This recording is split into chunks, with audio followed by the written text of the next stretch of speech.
Hello, it's Lew again.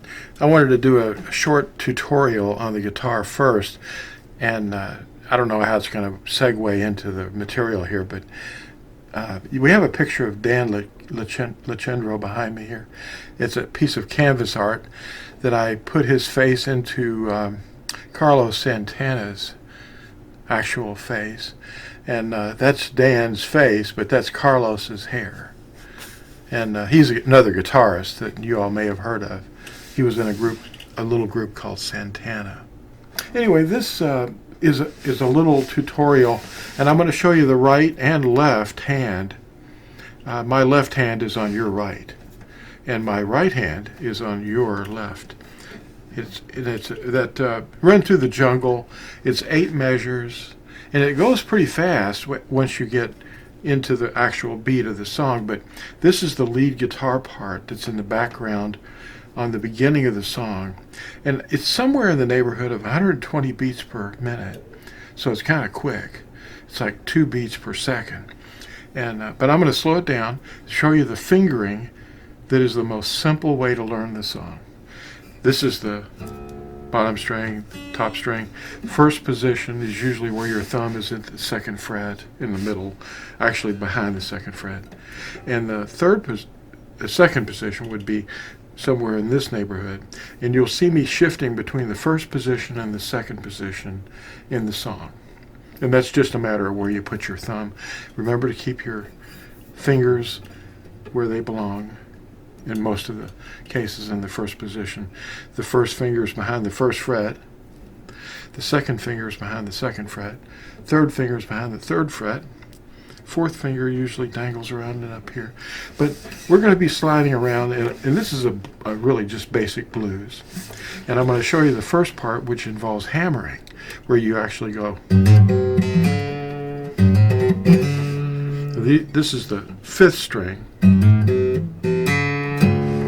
See, I just come off of the 4th string down, and then I play the open string down here at the 6th string. So the first part of the song is just. Then you slide up to the 2nd position.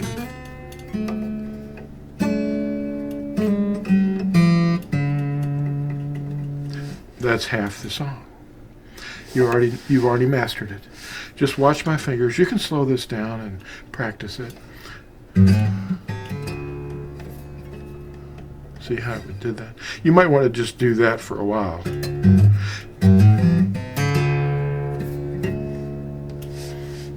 you see that? All right, watch this. That's the 2nd and 3rd fret. Then you go with your 3rd finger, and you can play the open string as well as the 2nd string. It's the same note.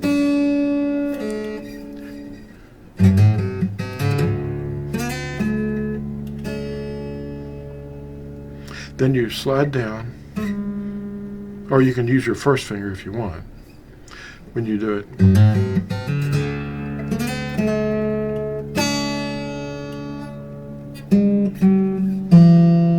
That's all on the 3rd string. Or you can do it like this.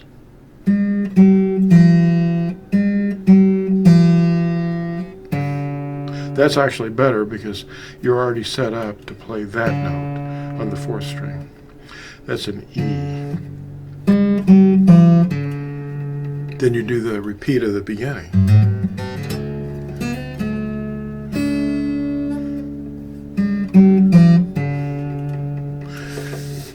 Now, the second half of the song, or the next 4 measures, goes like this. It repeats. It's kind of a question answer. The first 4 measures are kind of like a question, and then the answer is imitating the question and then giving you a different resolution at the end. So watch this. I'll play the whole thing for you.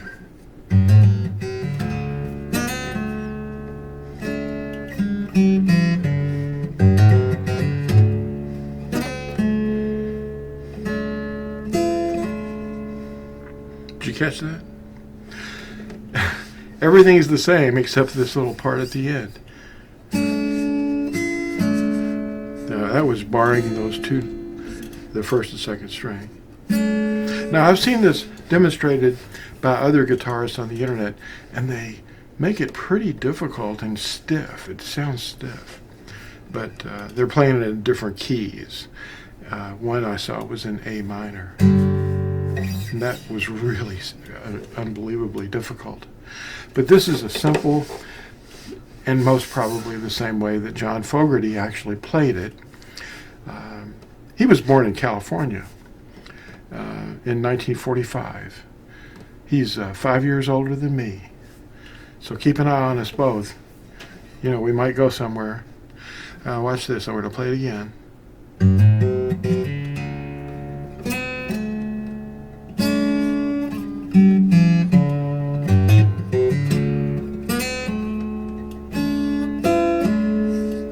See how easy that is? And you can keep an eye on this hand, know what note I'm hitting.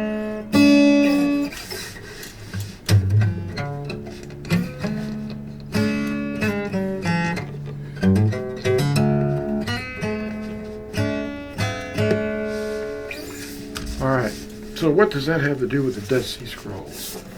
Well, there's secrets out there. I just showed you the secrets of how to play Run Through the Jungle at the beginning. Now, why were the Dead Sea Scrolls there? What is the big secret of the Dead Sea Scrolls? They weren't just hurriedly placed there because the Romans were coming. Or the British, maybe. It was actually not the British or the Romans, but they were placed there over centuries. And the reason that they were there was something like 12 caves. They have numbers for the documents that were found in Cave 1 and numbers for Cave 2 and Cave 3. And someone broke through a wall and 2 caves became 1, so it became 11 caves, I think, in the end. But the reason they were there was to basically find a dry, stable place that wasn't going to get flooded. It was a floody area, though. The whole area is filled with wadis, that are seasonally flooded. But the caves themselves could secret away or hide these scroll jars, which were retired scrolls that became old, and the Qumran community copied them. They had inkwells and tables found, and they had places where they made the jar, the jar that held the scrolls. So there was a community that was kind of assigned to that mission of preserving the old scrolls. Why were they being preserved? The reason is this is the secret. These documents and little scraps of paper from letters and contracts had the name of Yahuwah written on them, because the name was written on the paper.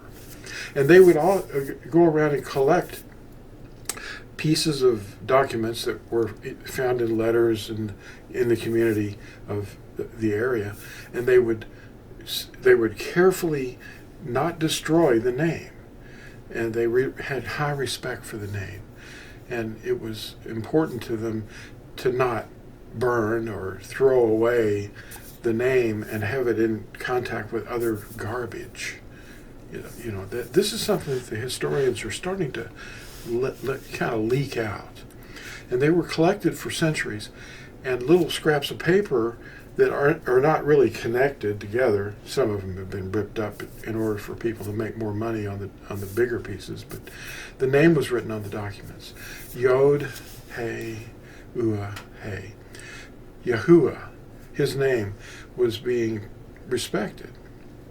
Now, in other words, you wouldn't want it in contact with a lot of garbage or something profane, So they separated it, and they waited for the people that came around to make the collection. And these things were put away in there for centuries.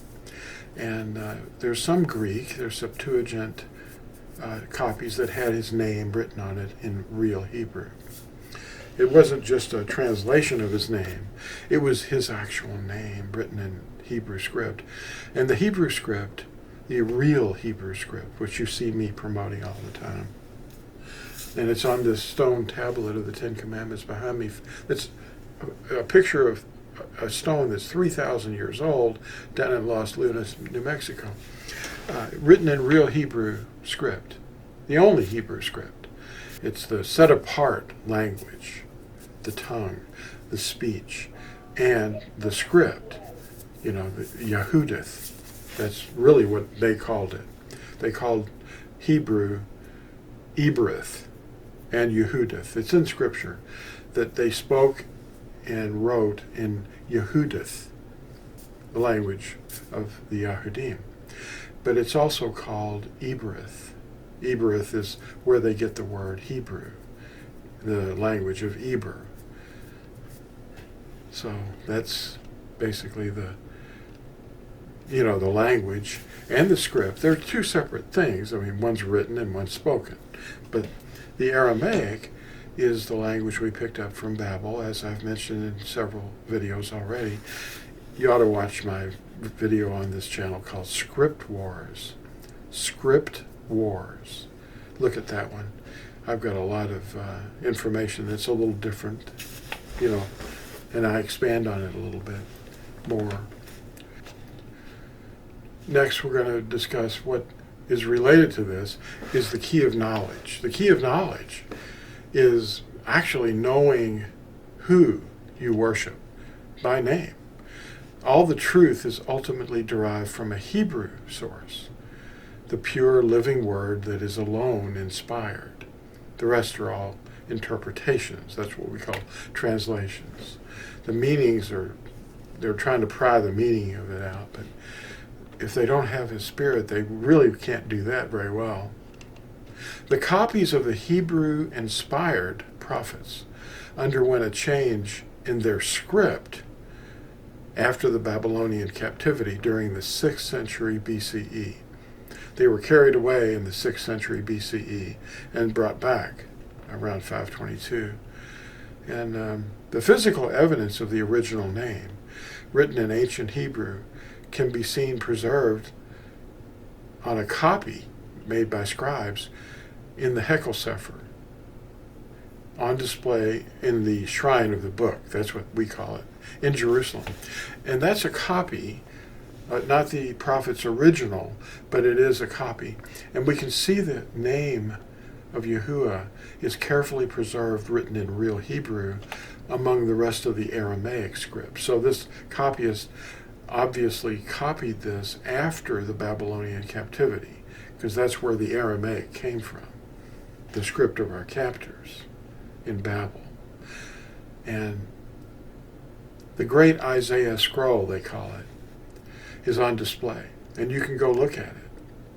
And it's showing you the script, and here's the Hebrew script too, on this stone that's 3,000 years old. So actually this stone is even older than the great Isaiah scroll. And it's hanging out there in the wilderness of New Mexico, unprotected. What about that? And people have said, oh, it's fake, it can't be, but it is.